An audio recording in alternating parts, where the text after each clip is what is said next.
Well, I hope you all had a nice break last week. I'd apologise for the marks not appearing as they should do. Give me some leeway there. It's the first set of marks I've uploaded into the Moodle system, so there's been a few teething problems as I've been learning how to do it. Turns out the course coordinator had to release them, or sort of say unit coordinator. So I've chased them up to try and get them to release those marks. They just have a quick look at the top and lower ones generally, just to see whether I'm marking reasonably. It's sort of like a quick moderation. But people who've been asking by email, I've been telling them what they got anyway. So let's go ahead and let's get into week 7.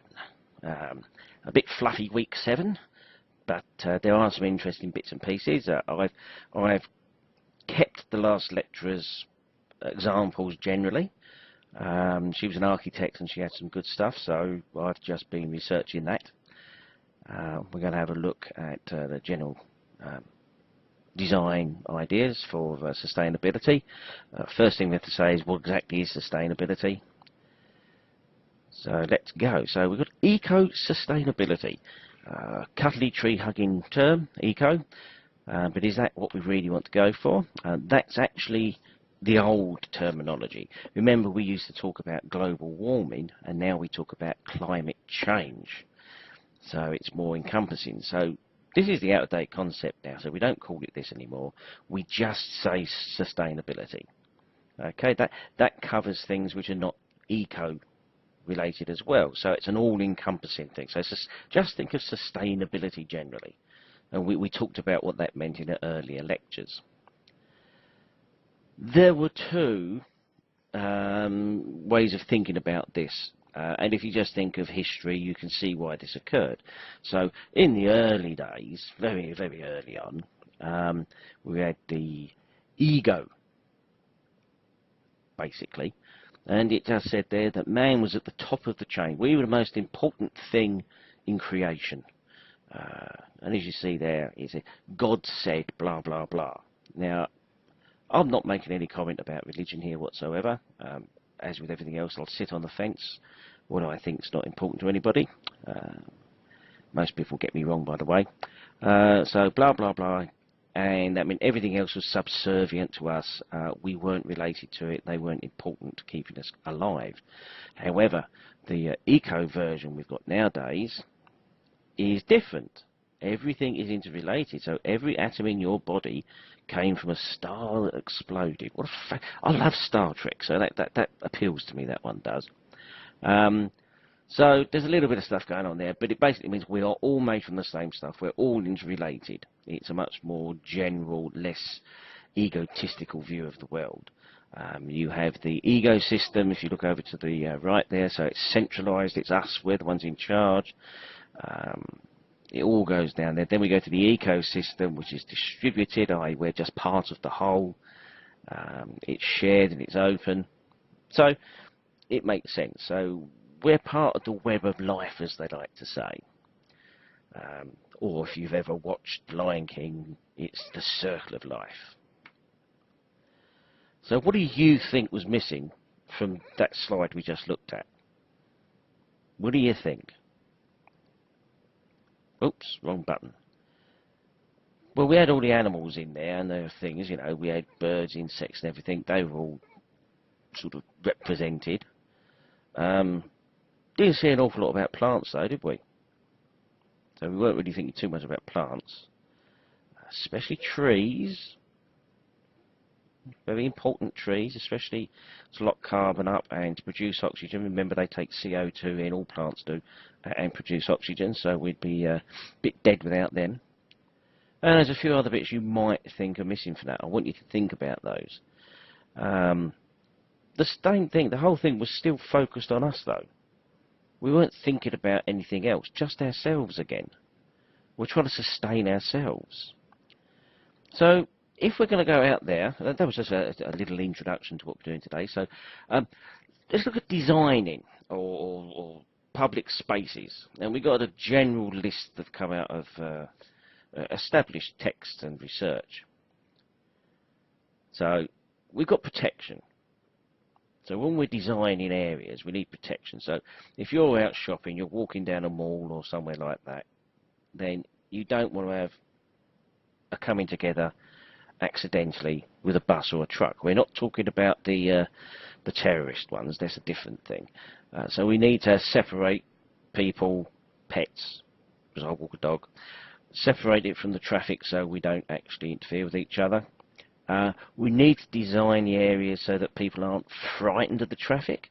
Quite often that's by traffic calming, reducing the speed, only having 2 lanes in place, possibly having some trees or some physical seats and things that separate you from the curbside so you don't think you're going to fall into it, and from other accidents, other minor accidents, which you can think of loads to yourself that we want to protect ourselves from. We've never managed to protect ourselves from birds pooing on our heads, by the way. Whilst we're here, I'll tell you a little story. Many years ago, when I'd only been qualified a couple of years, I was in charge of a major restoration project on a Georgian building in London. It was on I won't give the address of it or anything, but it was on a famous roundabout in the middle of central London. And I got a phone call one morning, about 2 o'clock in the morning, from the Metropolitan Police, because I was listed as the project manager and contact. And they sent a police car to pick me up, because I lived on the outside of London, and they drove me into London to sort out a slight problem. Now, we'd had a problem with pigeons landing on the cornices and the parapet walls, and they were pooing on people on the pavement, and the poo was damaging the building all the time. So we had Rentokil put a system in on the cornices of a fine electric wire which was connected to a transformer which gave a very small current pulse every now and then. So when a pigeon landed and touched it, it got tickled by a current and went, "Oh, I'm not going to sit here," and it flew off. Well, when I got in with the police, there was mayhem going on. And the copper said, what's happening? I said, "What?" He said, "Here comes a pigeon now." And it was like watching a cartoon. The pigeon fluttered down, it touched the cable and almost exploded in feathers. Rentokil had, instead of stepping down the current, had stepped it up. They'd put the transformer in the wrong way. So every pigeon that came along was instantly electrocuted and partly cooked. And when you got close to the building, the pavement along the building was covered in several hundred dead pigeons. Now, obviously, this was a problem. So we got it disconnected. I arranged for a contractor to come along and start to clear up as best we could. And whilst I'm talking to the police and everything, and the local television station turned up. Thames News, I think it was in those days. An attractive lady came to interview me. And I was standing there, and I'm dressed in the day. I've got a 3-piece suit on, and I've got a nice overcoat, Crombie overcoat, with little leather gloves on, because it was quite cold at the time. And they interviewed me about it, and I was very apologetic. I was quite upset about the birds. In reality, I was happy they'd gone, but they were a pest, actually, in London. And when I got home that night, I was still living with my dad. I hadn't moved out. That my dad was laughing. And I said, "What's wrong?" He said, "I saw you on telly." "Oh, yeah?" He said, "You were very professional, very good, excellent." And he's still laughing. I said, "What are you laughing at?" He said, "Oh, it's coming on again in a minute. Come on, sit down." So I sat down. And there I came. I was like the second story on the news. And I'm being interviewed, po-faced, serious and professional, talking about, "Oh, I'm so upset, da-da-da." And over my shoulder in the background, which the cameraman did focus on at one point, there's a workman with a skip. And he's shoveling dead pigeons into the skip. So it set the scene up perfectly. So that, sorry, a little story. I thought you might find it quite amusing. It comes from other accidents. We also need to protect ourselves from the naughty people, so crime and violence that's going on. We want people to feel safe. So we're talking about areas which feel lived in. You don't like walking down what looks like a dark, deserted street. And if you go down some of the pedestrianised areas in our cities and towns later at night when all the shops and everything are closed, it's not generally a very welcoming environment. You need to keep some street life going on. It's nice to have a couple of bars and cafes going, maybe people sitting out on the street on tables and things. It tends to make it feel safer. You've got street watchers. There's generally people wandering around. Some can be security guards if you want. I generally wouldn't include CCTV cameras for that, because who's ever seen a camera jump off a pole and arrest someone? And then you'd like to get open, we like to mix up the functions that are going on, not just the area they're going on, so sort of a cafe overlaps a little bit with the play park and overlaps with something else, but also time. You overlap time, so different things in the morning. Just think, people are sitting outside having breakfast in the morning, then they're having lunch, then they're having an evening meal, they're having a drink, something like that. And you can have street performances going on, etc. And of course it comes to the protection against unpleasant senses of experience. We know if we go into some cities on a slightly windy day, the high buildings channel them into almost a wind tunnel effect. So you can get enormous winds and drafts, and people aren't going to feel comfortable, and they're not going to stay around to make the place look lived in if it's drafty. We've got rain and snow. Well, okay, people don't generally like rain. In Australia, well, at least Queensland, the rain's not too bad. It's like standing in a nice warm shower. But if you're in Europe, or you're down maybe in Melbourne and it rains, it can be quite cold, and it can rain for a very long time. So you're looking at providing protection from that. Snow, well, generally speaking, it can be a problem if it comes really heavy. But most of the time, you have to clean the pavements, keep the snow away, because that could be accidents with people slipping over. But people pay a lot of money to go and see snow, so it cuts both ways. The thing that doesn't appear there particularly is the sun. Obviously not written for our environment. We need protection from the sun, because we'll overheat and we'll walk around with skin cancer. I've already had one cut out and I've only lived here 15 years. Cold and heat, obviously the heat can go with the sun thing, especially if you're up north and it's getting very humid. You quite often see fans going on streets, lots of shading provided, best provided if it's by trees, because they take less maintenance than shade sails, etc. Pollution can be an issue, again, especially in cities where the tall buildings trap the traffic pollution down at ground level. It can't blow away because of the high buildings. There's a conflict here, because you do need a draft to blow the pollution away, but we don't want it too drafty. Pollution, we're looking at reducing pollution by moving away from internal combustion engines and going over to electric vehicles eventually. Then the pollution only happens where they're generating the electricity to recharge them. And then you end up with things like dust, glare, noise. You do get a lot of glare from new glass-fronted buildings at times. There's a famous one in London called the Walkie-Talkie. It's concave, and it actually focuses the sunlight down into the street. They've had to put some shades up and that to stop it. When it first was revealed and they took the scaffolding down, it was melting the wing mirrors and everything on cars. There was a lovely picture of, I think it was an Aston Martin, and its wing mirrors had all drooped like it was a cartoon car. So that bad design. Noise, again, high buildings can create a lot of reverberation and echo, especially with lots of hard areas like concrete paths and roads. So trees and things like that tend to soften the noise, stop the reflection so much. Dust, well, if you've got lots of flat, hard areas, then you are going to get dust. If you've got more planted areas, more planters and things, it tends to keep the dust down. Trees tend to catch the dust. So what looks like a very simple 3-point thing is actually quite complicated. I just threw in this one here for CPTED, crime prevention through environmental design. This is the description of what they are straight off their website, defined as a multidisciplinary approach to deterring criminal behaviour. I think a big dog would do that, through the way we design things. And they rely on the ability to influence offender decisions. So if they influenced the decisions early on and they didn't do the crime, they wouldn't be an offender, would they? I don't know. And it's the way we do it. And a simple example of CPTED would be when you're putting landscaping around a building where they've got windows on the ground floor, maybe a student hall or residence or something, you could plant it with very prickly bushes to stop people getting too close.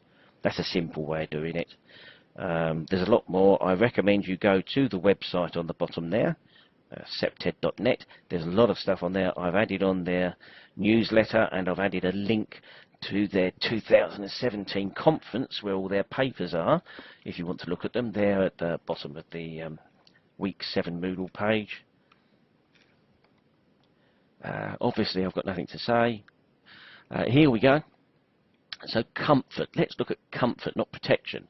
And we've talked about it before, and we've seen about walkable cities and things. We've done that. So we want to encourage people to walk. They need space to walk. Now sometimes cafes and that can spread out on the pavement a bit too far. So there needs to be a compromise between the two. Once you've pedestrianised a street, then it's not really a problem. We don't want to tear the layout of the streets too much. People won't go down the little alleyways and things, and that's where all the little bars tend to be nowadays. Facades, people like the feeling of scale for older buildings. They generally don't feel comfortable with modern glass-fronted type buildings. So quite often, the facade, the front elevation of the old building will be retained, and a totally new building will be built behind it. So from ground level it still feels the same. Try to avoid too many obstacles, because people have a habit of walking into them.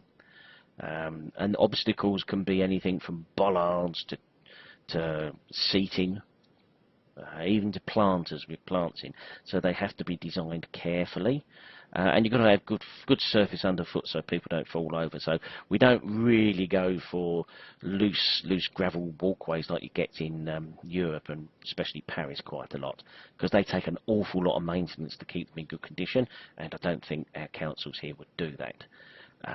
And good surfaces also mean that ones that don't get slippery when they're wet. Possibilities for standing and staying. You want people to make the place look lived in, so you really want to identify, there's a nice little seating area, or you put the shade over a particular area because that will mean people will go to the shade. You need to put drinking fountains, or bubblers as they are called. That will encourage people to stay because they can get some fresh water as well. And when they're staying or standing, their legs get tired, so they want to sit down. So the same thing goes for sitting. You can put short-term seating in. You'll see that in bus stops where it's just a stainless steel rail that you rest your bottom on, and it hasn't got full seats, and that means you don't stay too long. But generally you want good seating. You want benches with shade, etc. over them. People want to be able to see what's going on. So people like to sit there and people watch, basically, and they like to be able to see where they're going, because it lowers that fear of the unknown. So you've got to make sure you can see a far enough distance ahead without things blocking your view. You can put certain things as a focal point. It could be a fountain, it could be anything like that. It could be a bandstand, it could be a tree, but it gives them something to look at. And if it's quite dark because of overhanging trees or whatever, you can put some lighting in. Obviously we'd go for solar nowadays if we could. Remember, the solar panel doesn't have to be on the light, it could be wired into somewhere else. People want to have a chat, so if they're chatting away, you've got to make sure they can hear each other. And you've got to make sure the seats are arranged so people can actually sit around and talk. They're not just sitting in little islands.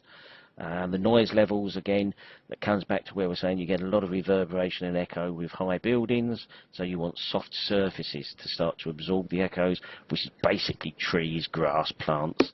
And you need to calm the traffic down as well, because slow moving traffic is not as noisy as fast traffic.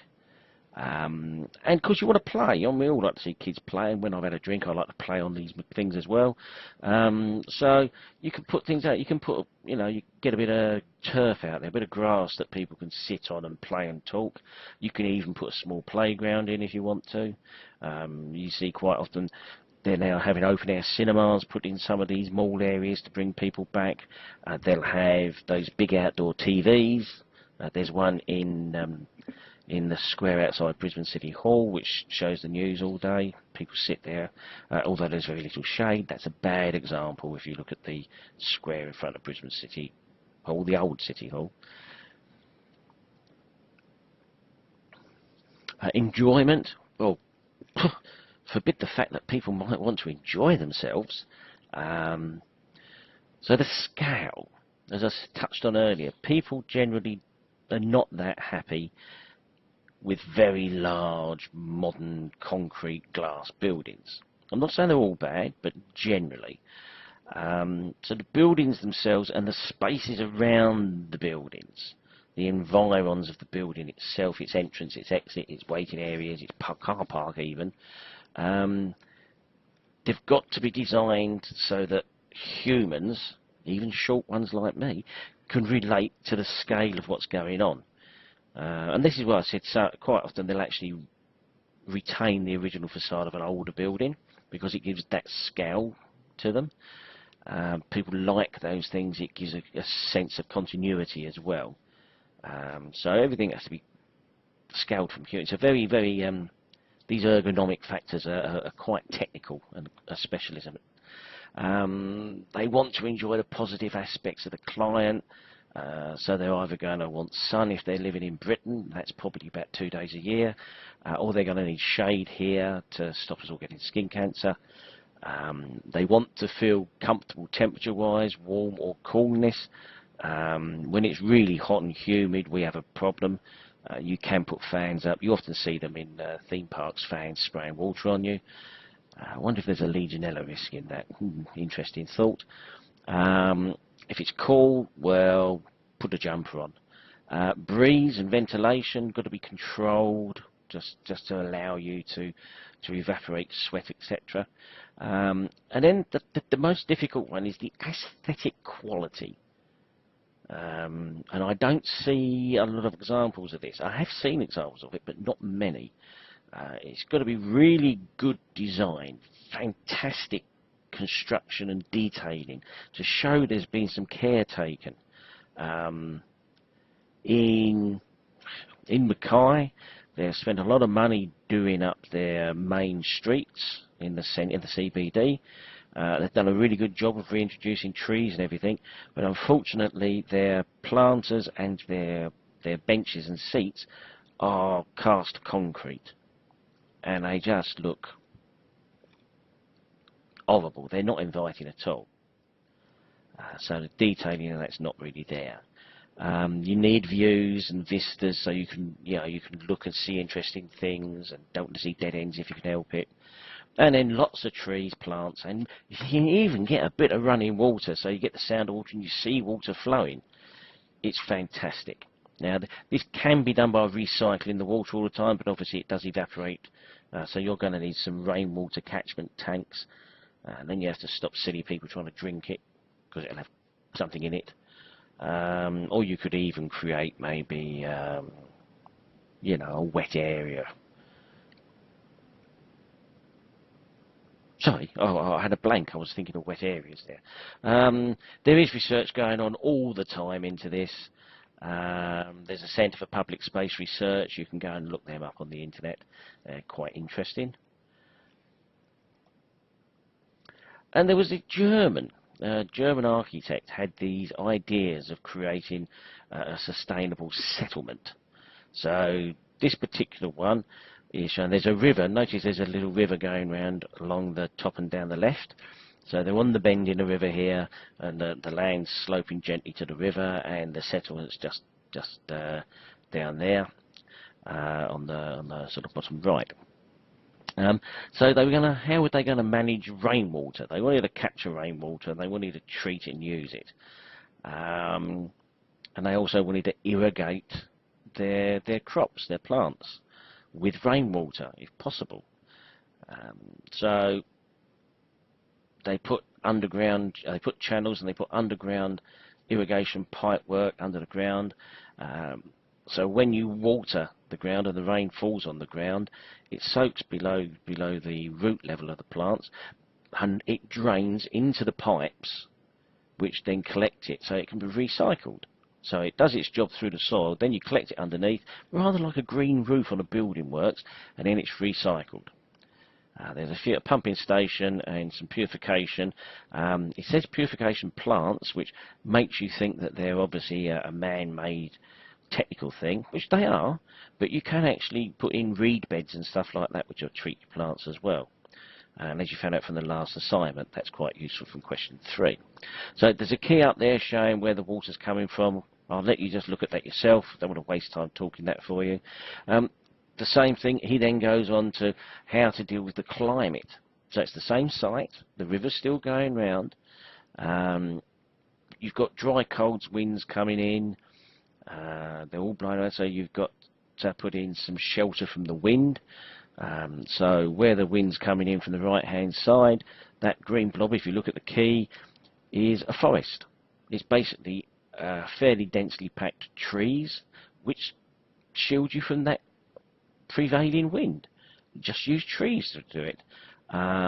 You can put plants along. You'll see they look like the railway tracks, but that's plants that actually evaporates moisture quite rapidly, particular types of plants, and they're used for cooling. They're simple like that. You've got a bit of landscape park going on. That's because they're getting their sea winds coming in, so they're quite nice. People like sea winds. They're not particularly polluted. That's where you put your park, not where the cold, dry winds are. And there's some microclimates going on, so you can have a good look at that one. It deals with the warm, the dry and the cold. Courtyards in buildings are quite useful to protect you from this. That's why you'll find in sort of Africa and the Mediterranean areas, they don't tend to have gardens outside their building. They have a courtyard in the middle. In Italy you'll go and see them. Algeria you'll see them. And they'll have a water feature in the middle because that evaporates within the courtyard to maintain the humidity levels in the courtyard, and everything happens inside. Because you've got 4 high walls around you, it stops the sun directly hitting you, and it gives you a certain amount of comfort. Also, people used to think it was for protection as well, which it partly was, mainly for comfort nowadays. We go on, we're still going there. We're looking at a sort of like an eco cycle. We're trying to be sustainable at this point. So they're looking at their gardens, and they've got some animals there. So they've got some horses, and they've probably got chickens, maybe a pig. I don't know. Could have llamas, camels. I mean, down the road from where I live, there's a bloke with camels in his field. So we're trying to get the circle all coming in. So there's the central part that processes it all. So the big yellow bits are the agriculture. And the little bit in the middle is their bio-market. So they're actually, like a farmer's shop, a farmer's market. So people can go there and buy the produce. They can produce energy. There's an eco station. That could be run by horse poo, or chicken poo. You're just actually allowing it to decay to make the methane gas that you can then use. So you've got horses. I'll let you look at it again yourself, but as you can see, there's a composting factory, and then it starts to go around. So they obviously collect and recycle everything they possibly can. This overlays the other 2 slides, remember? Energy. You obviously want to be able to run your iPhones and things. So this is an energy plantation, as they call it. You're growing crops that you can use. We're all aware of sugarcane being used for E10 fuel. So you could heat your area.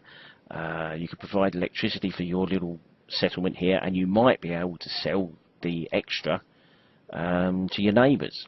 The biggest thing about self-sustaining energy, whether it's biomass or wind power or solar power, or you're just using an old-fashioned water wheel in a running water source like a river, is you've got to store the energy, because solar power doesn't work at night. It's very efficient during the day, but it doesn't work at night, so you need to store it somehow. Wind power doesn't need to be stored, but it's hit and miss, depends if it's windy enough to run, so you can't rely on those 2 on their own. Together, they might get to 60–70% of your needs. One will work when the other doesn't. You need to fall back on a biofuel, making the methane and that to run a generator. That's probably what you'll have at night in emergencies. And you've got to think of ways of storing. An example of a friend of mine, he lives in Wales, back in the UK, and he bought we thought, a really silly block. North Wales, he doesn't like people, apart from when I buy him a pint, he likes me then. So he's in the middle of nowhere, and he's got this lovely 4-bed house that's built at the bottom of this quite steep hill at the back, which he owns up to the top, so he's got a few acres. So he built the house, and up at the top of his block, which is probably 20 metres higher than the house, he has a 25,000 litre concrete water tank, which has got a sealed top. At the bottom, he's got a 25,000 litre concrete water tank, which is embedded into the ground, and it's actually the basement for his shed. It's sealed. They are connected by a pipe that is sealed.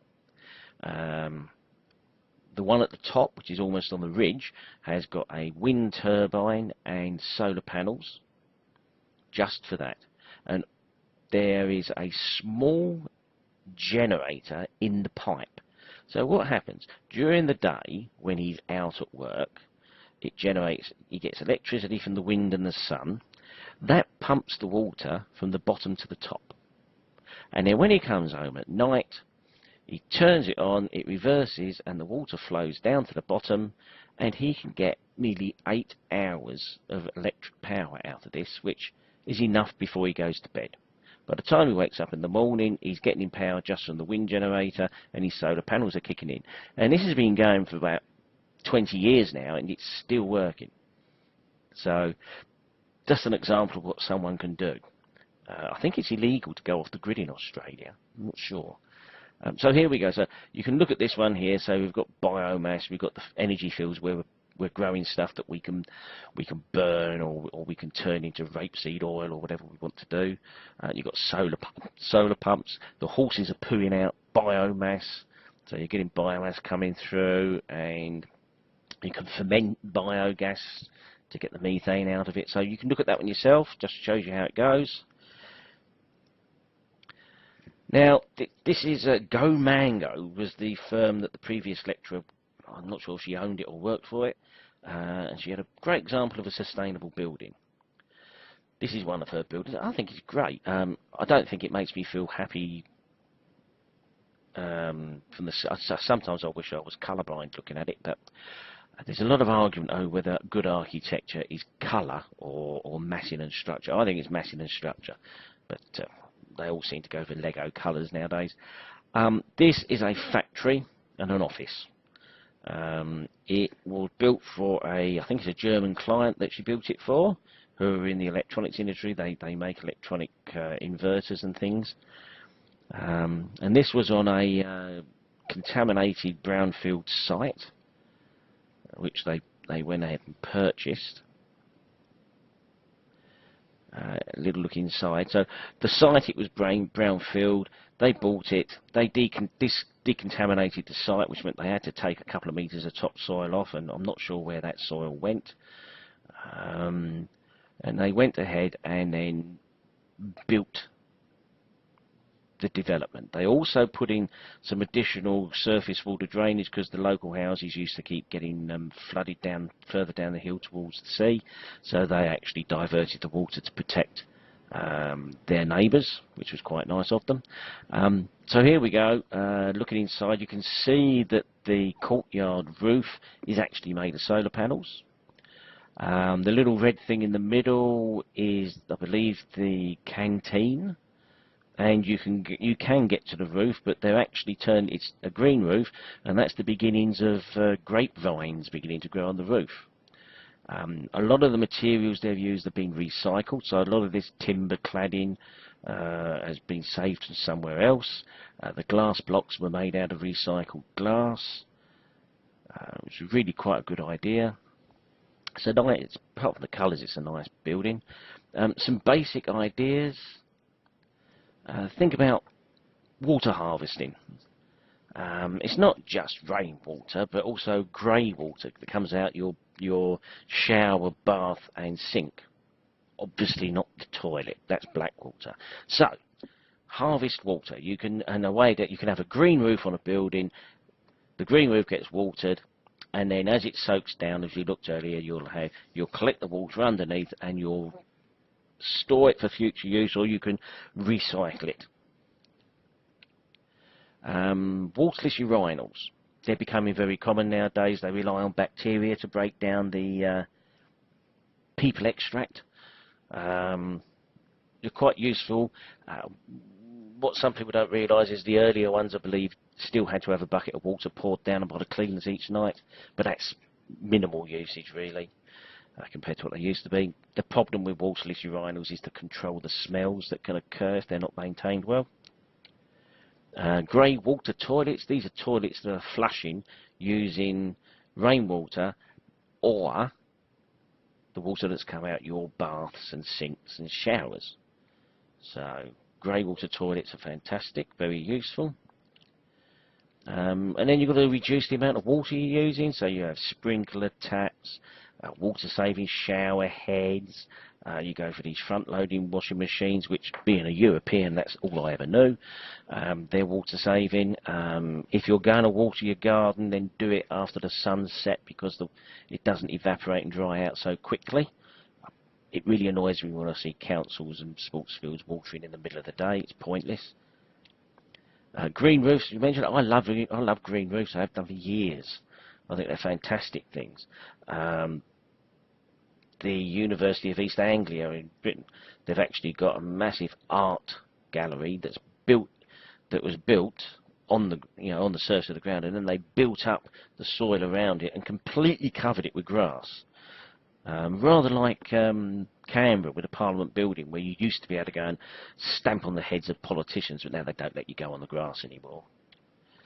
Green walls are a coming thing.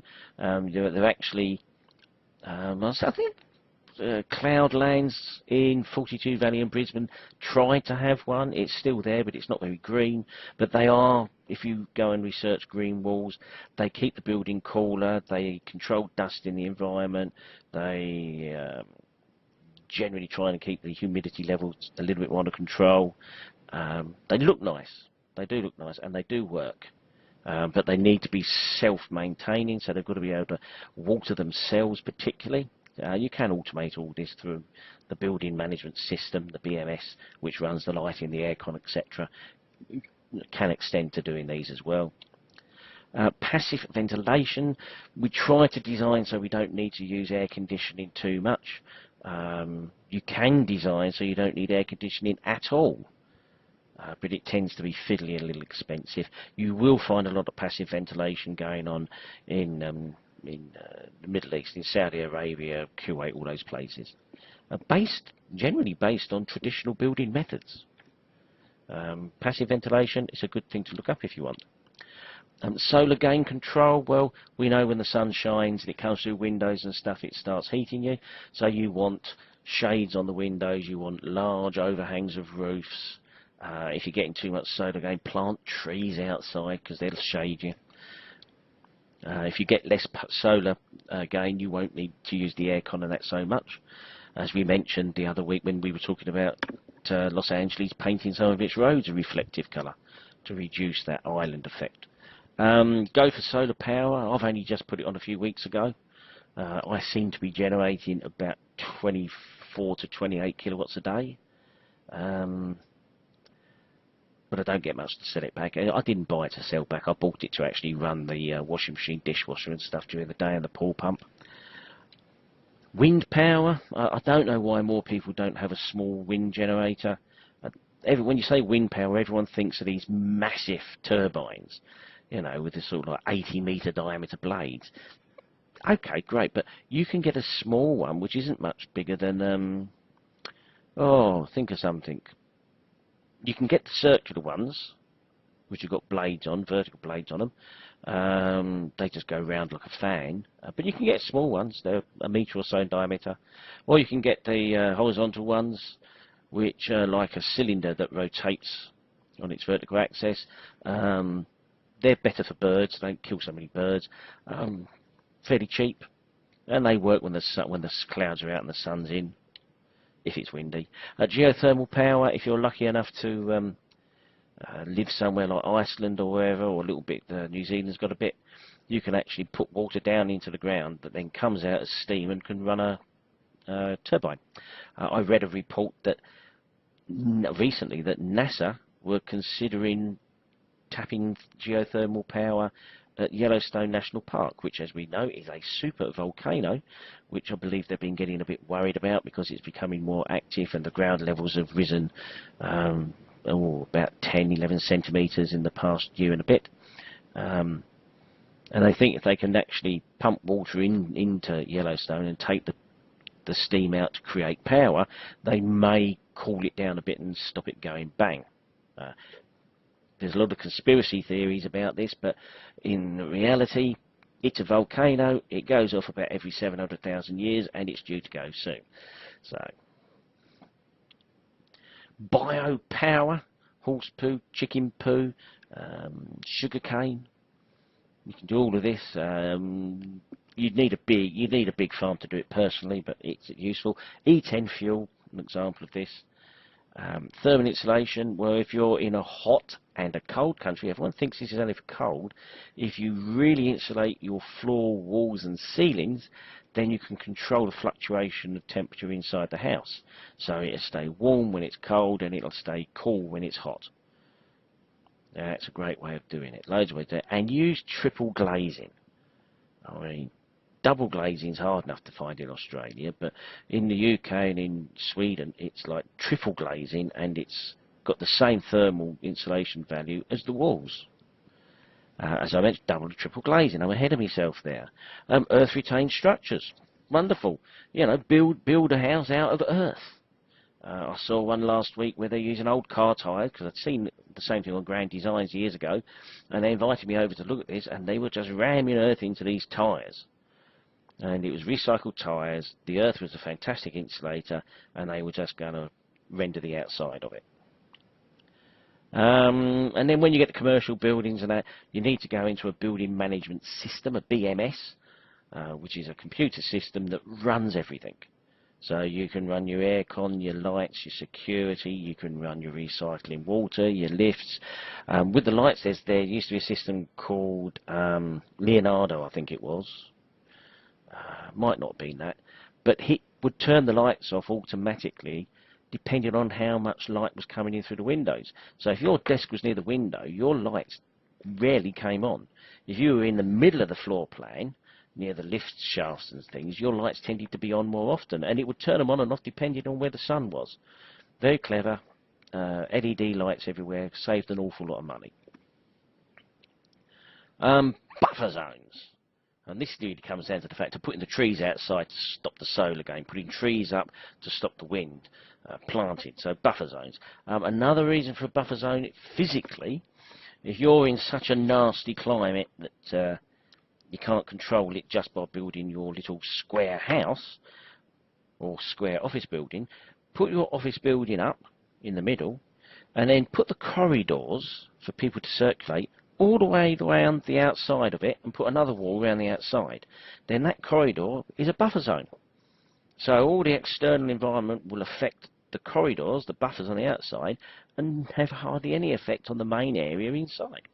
It's an interesting way of doing it, really. And as an example, in London, it's about 10 years old now, there's BedZ, which is a zero energy development.